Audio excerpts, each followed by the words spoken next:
Hi guys, I'll be talking about A Hero of Our Time, probably my favorite book ever. It's a Russian novel by Mikhail Lermontov, published in 1840. I've read the Paul Foote English translation, and I found it to be quite pleasant. An adventurous short read with a deep psychological component that is not just thrown out in your face. Lermontov can paint landscapes and human behavior in a beautiful manner with a graceful and eloquent word economy. Divided into 5 sections, we follow the story of Pechorin. I describe him as an intellectual rake, playing the role as the quintessential enlightened Russian man of his time. Coming from a well-to-do family, he has had the resources to live a quite fulfilling life, especially at his young age of, I think, 22 or 23. Yet he's no bore. He knows French, he's well-read, and is overall a clever man, if not devious. Pechorin is incredibly self-aware of his emotions, actions, and of those around him. Though growing quite dissolute and cynical, he's become bored of life. He feels as if he's experienced all that the world could offer him. Women and material objects have lost their sheen, so he pines for adventures out in the Caucasus region as a soldier.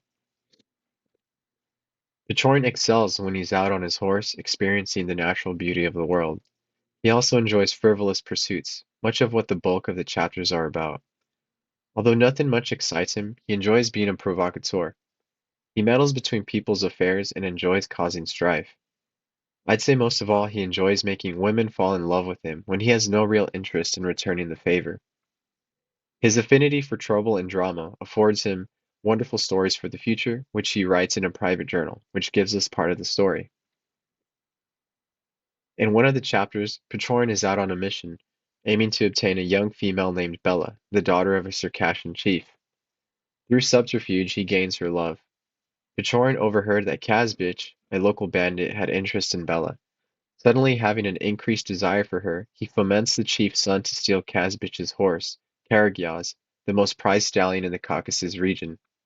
In return for the horse, Pechorin has the chief's son abduct Bella for himself, setting the town off in a wild flurry. Pechorin then hides her from her family and home. In a sort of Stockholm syndrome effect, in a sort of Stockholm syndrome effect, Bella inadvertently falls in love with her captor, although Pechorin does shower her with praises and gifts. So he really does like her, in a sense. Fortunately for Bella, he quickly gets over this infatuation with her. This will be a repeating theme that once he gets what he wants, he drops it for the next thing. After some time, Kazbich finds Bella and Pechorin. Kazbich kidnaps Bella and severely wounds her in battle. Kazbich flees as Pechorin and Maxim, one of his soldier buddies, retrieve Bella. Bella dies a slow death that leaves Maxim devastated, while Pechorin is somewhat unfazed. Bella in her death throes laments over losing her beloved Pechorin, whom she has grown quite fond of. However, Pechorin seems to be mostly indifferent, and gets over her passing with a sort of laxity that Maxim finds abhorrent. One can't help but to feel some disgust for Pechorin's character. He got what he wanted, but like a petulant child has dropped poor Bella after her death. Maxim's story is interesting too. He's a chatty old officer who has disdain for the younger generation of men. He's not a buffoon by any means, but has that old jolly way about him, in that he maintains a simple way of life, and doesn't care too much about intellectual discussion.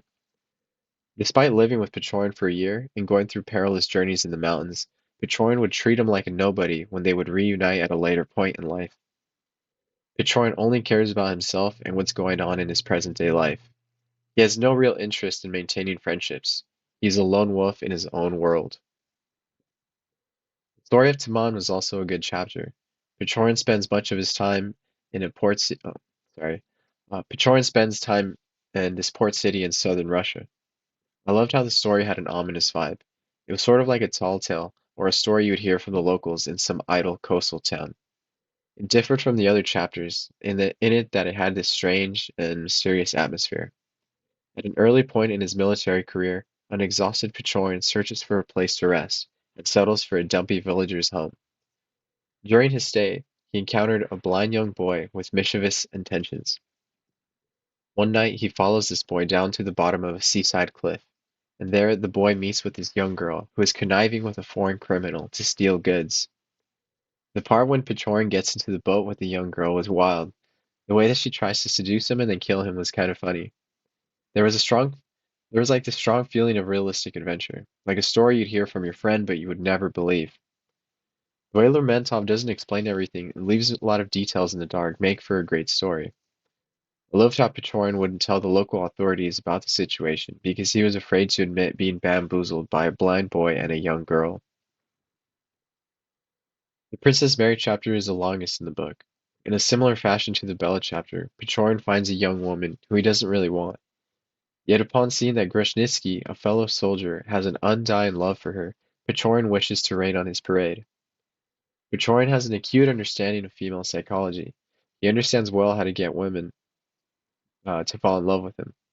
He essentially does a long con with Princess Mary, pretending not to notice her, ignoring her, and raising his value to her, etc. While Grushnitsky is begging for crumbs at her feet, Pechorin wins over Mary with his mysterious and brooding personality. Pechorin is, in a sense, that classic bad boy. Yet he also shows Mary that he has a good soul somewhere deep inside his heart and heart. Even Princess Mary's mom likes Pechorin and grants her daughter's hand in marriage to him. It's not to say that Pechorin is a good guy, but you could relate to his struggles in the sense that the world has been unkind to him. He's a very human character, and I think most young adult men would share sympathy with him, and maybe even declare him as a role model of sorts. Now that I'm a bit older, I see Pechorin as a sulky, spoiled kid who hurts people's feelings with his actions. I still think he's a good guy deep inside, a man searching for the answers to life.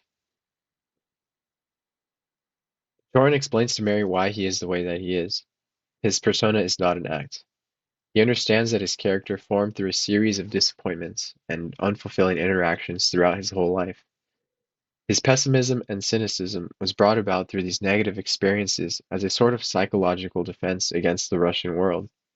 People have worn him down. He started off as innocent, but was turned into the man he's become. The story of Pechorin as an anti-hero serves to highlight the cosmopolitan Russian man, devoid of morals and lacking any true purpose. The insolent and rakish character of Pechorin angered critics of Lermontov's day, but they didn't see that he was painting a picture of the enlightened man of their day. The dandies and decadent intelligentsia of Russia towards the end of serfdom were a far cry from the aristocratic ideals of the past. I personally saw Pechorin as the result of secularization. He never knew his true purpose in life. He wandered from pleasure to pleasure until he could no longer gain any satisfaction from worldly delights. He turned bitter and grew cold. He needed recourse to God, who is ultimately his only real source of happiness. However, the post-Enlightenment ideals and French liberalism have poisoned Russia and sapped her religious fervor. Growing materialism and atheism burdened the Russian soul, as will later be examined by writers such as Tolstoy and Dostoevsky. Pechorin rationalizes his behavior by conceding to the world rather than to a higher power. He has good in him. He sees true beauty in the world and he sees true beauty in the world around him and feels to an extent the negative emotions of his actions as much as he tries to hide it. There was a line to it I think he implied he had been close to suicide but could never actually go through such an act. For Pechorin, the only way to get through life is by haughtiness and bitterness. He would rather be the one who hurts rather than to be the one hurt. That's why after he obtains Mary's love, he drops her like an old toy. After Pechorin is caught eavesdropping on Mary, Grushnitsky enviously challenges him to a duel. Grushnitsky is also a haughty dandy with a persona that's more of a pretense than reality. He aims not to kill Pechorin, but only to embarrass him in high society. Pechorin finds out about this hoax of a duel, but will only call it quits if Grushnitsky apologizes to him publicly. Part of the irony is that Grushnitsky did find Pechorin eavesdropping outside of Mary's window. However, out of arrogance and pride, Pechorin would rather carry out the duel if Grushnitsky does not surrender first. Of course, both characters are full of that new Russian personality and commence the duel anyways. Pechorin fatally wounds Grushnitsky. He does not feel good about this and wistfully rides his horse back to town, dropping low to the ground and cry like he never has in his whole life. He has no recourse for justice or contrition, continuing in his life of seeking new adventures to assuage his soul, never ceasing to be a permanent vagabond in the world. In the last chapter, which is very much unlike the rest in style and content, Pechorin makes a striking bet with Vulich, a somber lieutenant, over whether or not predestination is real. Pechorin says predestination is not real, that is, man makes his own destiny. Vulich cocks a pistol and points it at his own forehead. If he dies, predestination does not exist, and Pechorin will win 20 gold coins. If he doesn't die, predestination is real, and Pechorin loses.